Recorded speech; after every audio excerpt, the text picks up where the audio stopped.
Seguimos con más Restos Diurnos y ahora sí estamos en la parte final del programa y estamos con Flavio Lopresti, a quien le damos la bienvenida. ¿Cómo estás? Gracias, bien. Estamos en este programa 325 de la 10ª temporada. Un placer poder compartir un poco de narrativa, de literatura, y vamos a hablar sobre todo de húngaros y bueno, y de alguna manera de todo lo que viene entrelazado de lo que venís escribiendo. Así que si me querés contar justamente de lo que se pueda, de qué se trata estos húngaros. Y Húngaro es una novela. Es una novela que ensambla una serie de textos que eran crónicas y cuentos que estaban en otros libros míos que yo había escrito sobre mi padre. Al editor del Cuaderno Azul, que es Juan Sklar, se le ocurrió ensamblar esos textos, como dije, y armar una novela, aprovechando que había una especie de arco narrativo en uno de mis libros anteriores que involucraba a mi padre. Y siendo mi padre un personaje tan singular, el libro es un poco, no es un libro sobre él, sino más bien un libro sobre cómo lidié yo con él. Para Juan, que es el editor, estaba como hecho, y hicimos como un trabajo de ida y vuelta. Yo seleccioné algunos textos que había sobre mi padre en los libros anteriores. Había justamente en un libro mío, en mi primer libro, que se llama Recuerdos de Córdoba, había un arco que lo cerraba, que tenía que ver con mi padre y con algún damnificado de mi padre por el mundo, y entonces armamos la novela esta y ahora salió así como Húngaros. El título es de él, digamos. Excelente. Bueno, el título es de Juan Sklar, quiero decir, de él. Este es un trabajo entonces que tiene muchos años, seguramente reescrito, corregido, editado. Aprovecho ahí de paso para preguntarte si te gusta esa parte de ir redescubriendo el texto de vuelta, de ir editando, de ir trabajando, digo, en general, para esto, para tus cuentos. Cuando pasaron muchos años me gusta volver a leer las cosas que escribí, digamos. Cuando están muy frescas me cuesta porque es casi imposible no encontrar erratas, cosas que se hubieran podido hacer mejor. Uno que es muy neurótico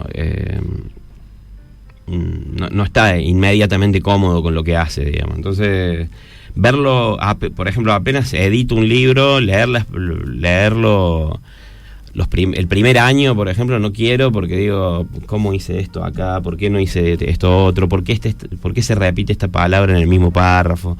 Cosa que a veces son defectos del editor, a veces son defectos propios, pero que uno no se quiere encontrar. Pero con el tiempo uno se reconcilia, se pone menos obsesivo con el resultado, y cuando uno encuentra que lo que hizo está más o menos bien, se defiende solo, es un motivo de felicidad. Y me gusta, sí, trabajar, reescribir me gusta, no necesariamente reescribir, pero sí tocar algunas cosas, de hecho reparar esos defectos que uno vio en algún momento. Sí, me gusta. Bien. Bueno, también en parte supongo que está también enlazado a los talleres que das. Taller que daba. Ah, bien. Daba. Pensé que estabas No. Dejé de dar taller cuando el estallido de la pandemia. Ah, bien. Yo te tenía de ahí que siempre estabas como muy activo desde los talleres. No, en un momento cuando en la pandemia hubo como muy dignamente, muy necesariamente, un montón de gente trató de empezar a hacer actividades para mover su economía, que estaba parada o qué sé yo.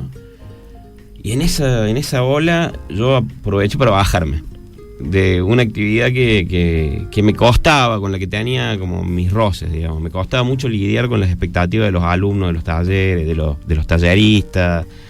Me costaba mucho asumir el papel, no sé, como un papel imaginario de autoridad, y no sé otro, no sé el de...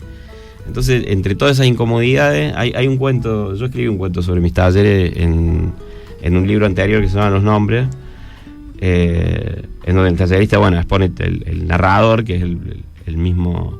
El cuento tiene una serie de defectos, por ejemplo, una acumulación muy grande de personajes en la primera parte, o qué sé yo, hechos medio a propósito para mostrar que el maestro de taller es un mal escritor y lo tematiza. Dice, si yo fuera un buen escritor no hubiera hecho esto en las primeras páginas, bueno, pero bueno, en ese cuento lo que más se cuenta es como esa neurosis de la relación con los alumnos y bueno, un conflicto con un alumno que termina como cerrando el cuento, en donde el profesor es un canalla, digamos. Está bien, yo me bajé de los talleres, sí. Me gusta mucho corregir textos, pero prefiero hacerlo con amigos, por ejemplo, de forma gratuita y sin expectativa del otro. Genial. Bien, algo más en confianza. Sí. Que te conozcan bien las palabras que estás utilizando, por qué las estás utilizando y no... una de las tantas cosas que por ahí... Sí, yo... La confianza. Recogí de mi experiencia... acá en Córdoba hay talleristas que son buenísimos y van siempre a favor de lo que el alumno necesita. Y yo tuve en algún momento como una devolución de algún alumno después de habernos hecho amigos, qué sé yo, de haberse encontrado conmigo como un tipo muy, muy duro, ¿viste? Para corregir, para decir las cosas, como me las digo a mí mismo, digamos. Entonces, eso me costaba, digamos. Y acá en Córdoba hay un montón de gente que, justamente ayer hablaba de los talleres de Pablo Natalia, digamos, que todo el mundo habla muy bien de él, ¿viste? Porque es como un tipo que entiende bien qué necesitas vos, por dónde tenés que ir, qué libros te tienen que dar. Entonces mejor que de talleres Pablo que lo haga yo. Está muy bien. Ya que lo nombrás a Pablo y hablas también por el momento, digamos, sin nombrarlos, me gustaría que me cuentes del espectro literario local. ¿Qué recomendás y por qué? Y al mismo tiempo, ¿cómo lo ves a lo que está pasando ahora con los contemporáneos, con tus contemporáneos, los escritores y escritoras? No sé, es una pregunta muy difícil. Hablar de gente de acá de Córdoba es complicado. No tengo ni siquiera una opinión así... Estoy medio desenganchado. Yo trabajo mucho leyendo y leo muchas cosas que no son producción local. Leo por trabajo, digamos. Y cuando no leo por trabajo, leo por ahora estoy escribiendo una biografía y eso me ha llevado muchísimos años y me está matando, digamos. Estoy exagerando un poco, pero estoy leyendo mucho para ese trabajo y casi no tengo tiempo libre. Y cuando tengo algún tiempo libre, leo algo que tengo ganas de leer por razones caprichosas. Recomiendo el último libro de Carlos Schilling, que tuve la suerte de presentarlo, Cuadros de una exposición, que editó Factotum. Te recomiendo siempre a mis amigos, recomiendo la poesía de Silvio Matón y los ensayos de Carlos Sur, y me cuesta no recomendar a amigos, digamos. Está bien. Ya que el último libro de Carlos, sí, que leanlo, que está muy bien. Objetivamente hablando. No, digamos. Todos ellos son grandes escritores, digamos, así que por eso son amigos míos, ¿no? Flavio, bueno, ya que hablaste de las lecturas y demás, me gustaría ir más atrás y que me cuentes cuáles fueron esas autoras, esos autores que te fueron atrapando, y tal vez si recordás a alguno en particular o alguna que tal vez te haya dado como las ganas totales, si se quiere, de dedicarte o ir al camino de las letras, de la literatura como tal, si es que existen. Yo tengo mi familia, mi abuelo era comerciante de libros, entonces en mi casa no había nada, porque mi abuelo se murió muy joven y mi familia, eso un poco se cuenta en húngaros, digamos, pues. Uh-huh. Húngaros se llama húngaro porque mi padre fingía ser húngaro en la ciudad, digamos. Entonces a Esclar se le ocurrió que había una condición de húngaro de la que el narrador, que soy yo, trata de escapar. También es otra cosa, ¿no? No soy yo el narrador. Uno trabaja con materiales, uno de los cuales es uno mismo y sus propias experiencias. Entonces no. ¿Por qué te contaba esto? Porque en mi casa, a pesar de que cuando murió mi abuelo, mi viejo no era una persona capaz de hacerse cargo de una familia en términos económicos, emocionales, afectivos, en todo sentido, sí había un montón de libros. Había cosas que no suele haber en las casas habitualmente. O por lo menos en las casas de gente que tiene pocos recursos que teníamos nosotros. Y yo leía desde muy chiquito, o sea, aprendí a leer como antes de entrar a la escuela primaria, ¿viste? Porque mi vieja, no sé si mi vieja, no, la verdad que no, eso sí no recuerdo. Pero sí recuerdo leer todo el tiempo, ¿viste? Sí. Pero sí me acuerdo de que una cosa que una lectura que me dijo, que me hizo decir, yo quisiera hacer esto que hizo este señor en este texto. Es un autor que está empezando a quedar de moda, que es Cortázar, agredido por todos lados, por César Aira, por por el otro, todo el mundo diciendo que es un autor medio infantil. Yo, los cuentos de Cortázar me siguen gustando, me parecen artesanía preciosa. Y leí en la primaria, no me acuerdo cómo alguien en la primaria me dio ese cuento, o no sé si me lo estoy inventando, o lo leí en un librito que había en la casa de mi familia, que era El perseguidor y otros cuentos, de tapa dura azul, ¿viste? No sé si era de Capítulo, el Centro Editor, algo así, y ahí leí La noche boca arriba. Y no tiene un carajo que ver con lo que escribo yo, digamos, pero cuando leí ese texto, dije, yo quiero hacer lo que hace este señor acá. O sea, manejar las palabras de esta forma, administrar el suspenso de esta forma, dar este golpe de efecto en el final. Incluso yo, que no soy un escritor de golpes de efecto en el final ni nada, me quedé maravillado. Creo que tenía 9 años cuando leí. Ojalá que esté diciendo la verdad, digamos, porque yo a veces lo doy en el secundario, es muy difícil el texto, no sé si lo habré entendido a los 9 años o qué habré entendido, digamos. Claro, bueno, a ver, obviamente a los 9 años capaz no estabas utilizando los términos de ahora, pero hay algo que claramente... Yo leía muchísimo, entonces hay como dificultades de las abstracciones del cuento que son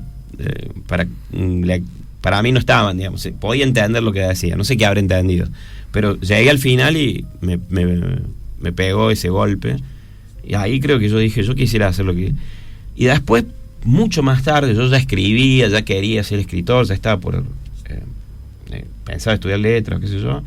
Leí Los adioses de Onetti y yo venía leyendo que hasta los 15, 16 años uno no tiene como una distinción clarísima entre lo que uno va a considerar buena literatura de ahí en adelante, de lo que es, viste, un artefacto para aeropuertos, no hace la distinción. Y yo en ese momento leía, hasta los 15 años, 14, leía a Sidney Sheldon, Harold Robbins, y al mismo tiempo Moby Dick, Cortázar, y creo que el primer golpe de distinción con respecto a esos dos universos me lo dio con una colección una colección de tapa dura azul que venía como de grandes textos, no sé qué, que estaba A sangre fría de Capote, estaba Las palmeras salvajes de Faulkner, traducido por Borges, estaba 100 años de soledad, qué sé yo, y en un momento aparece La casa de los espíritus de Isabel Allende, y yo dije, esto no me gusta como lo otro. No tiene la densidad, estaba La náusea, ponerlo en la misma colección. Y aparece La casa de los espíritus, cuando lo leo digo, esto no vale lo mismo que los otros libros. Y ahí como que hice la distinción. Y en una de esas me apareció Los adioses de Onetti, que es un texto que si no te vuelve la cabeza los adioses, no te van a gustar los libros, digamos. Y dije, wow, yo quisiera escribir como este hombre. Y ahí nomás ya empecé a escribir, digamos, o sea, escribí algún cuento para un concurso, pero fue a partir de ahí de Los adioses. O sea, el camino es de la famosa literatura latinoamericana. Pues me hablas de Cortázar, de Onetti, más allá de que nombraste otros autores. Los dos me dieron esos golpes. Yo leía había leído, por ejemplo, en el mismo camino, había leído, como te digo, A sangre fría, y me parecía impresionante, era pibe yo, ¿no? Pero íbamos con mi hermano y comprábamos libros en los kioscos de diarios, ¿viste? O nos íbamos caminando al centro y comprábamos libros de Sherlock Holmes, de Sherlock en 2x1, ¿viste? Llevábamos 2 de lo nuestro, llevábamos 1, no teníamos un mango, íbamos al centro caminando de Alta Córdoba y vuelta. Y sí, los que y ahí ahora me acuerdo de una cosa que dice Piglia por ahí, que es difícil decir qué te interesa de la literatura, de qué sé yo, del alto modernismo europeo, si no lo podés pensar a partir de por dónde entra eso en tu región, digamos, ¿no? O sea, cómo entra esa literatura en la literatura regional, qué diálogos hace, eso. Así que sí, bueno, está bien. Empecé con Onetti, con Cortázar y Onetti son los dos que te llevaron ahí por me tutoriaron. Por el camino. ¿Y ahora con qué te encontrás o qué te... No sé si están los mismos autores que te maravillen de esa manera, que te digan, wow, mirá esto. Hace poco leí un libro que me pareció fascinante, pero ya es como si... lo que pasa es que hay cuando uno... No sé si es el efecto de acumulación de experiencia de lectura, que en un momento, imagínate arquitectura, ¿no? Ves una gran catedral, luego otra gran catedral, y cuando llegas a, qué sé yo, a la 50ª catedral, decís, bueno, es una gran catedral.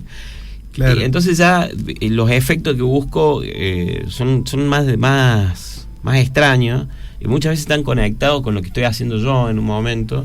Hace poco leí un libro hermoso que me regaló un amigo, Fernando Krapp, un libro que se llama En busca del varón corvo, que es un ensayo biográfico de un tipo que se llama A.J. Simmons,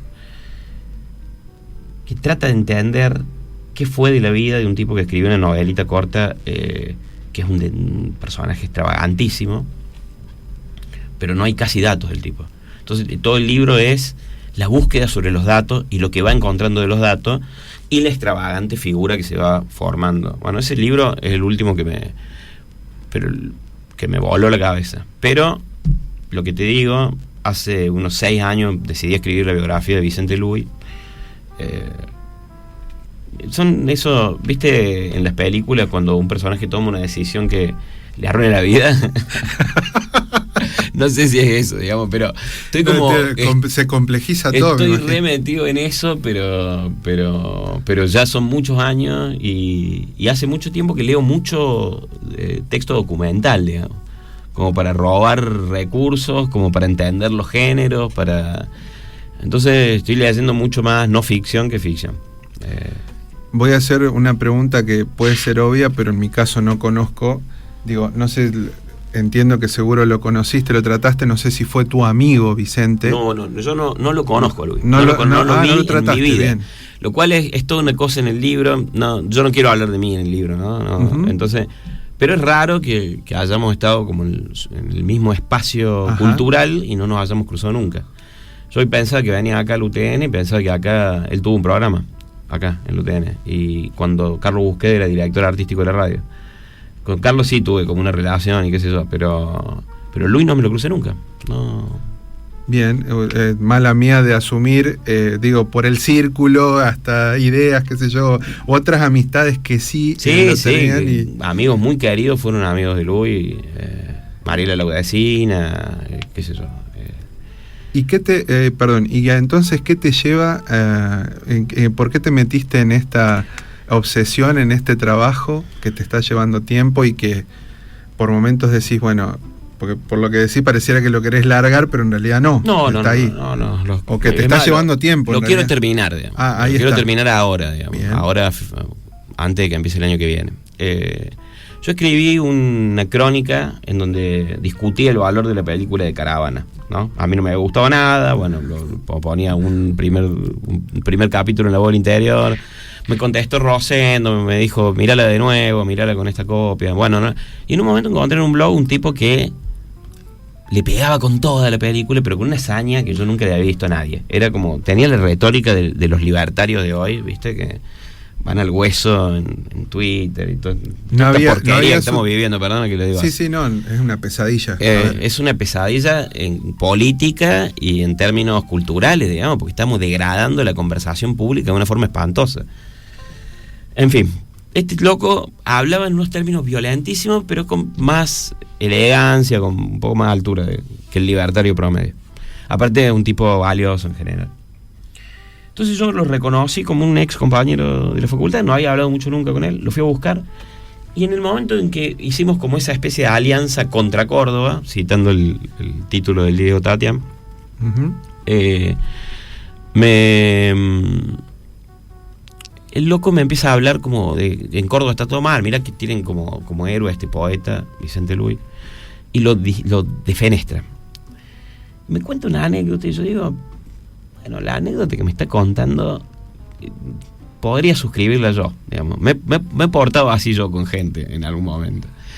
Y dije, sentí como una indulgencia y no quería yo quedarme de ese lado de un rasero moral, viste, como estas cosas no se hacen, qué sé yo.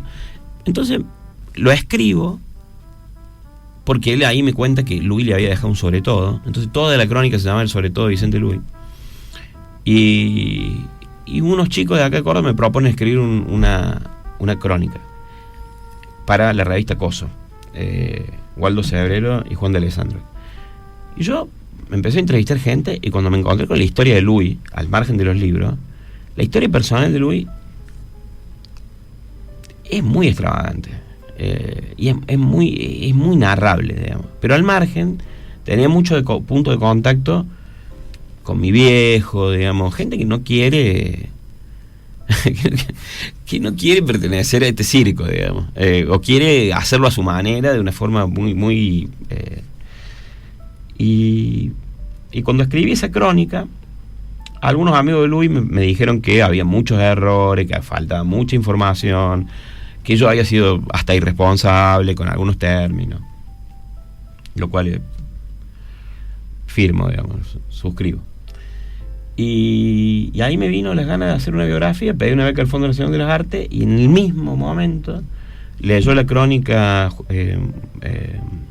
Francisco Garamona, de la editorial Mansalva, que tiene una colección de biografías que está buenísima, y me dijo si la quería escribir. Entonces, como tenía todo ese incentivo, dije, quiero escribir. Y a medida que fui ahondando, es que es una... vivo en la mente de Vicente Luis. Por lo menos lo que conozco también es una película en sí. Hay cosas que quedan como medias que no se pueden creer. Hay un ¿no? amigo de Luis que está filmando una película que es Luis y él, pero un gran amigo de Luis, no yo que no lo conocí. Pero yo entrevisté, qué sé yo, a 60 y pico de personas. Bien, es porque, está bien, suscribiste a eso que pasó con la crónica y dijiste, sí, ahora... y no, ahora dije, bueno, vamos. No, pero además la historia es fascinante, digamos. O sea, un tipo que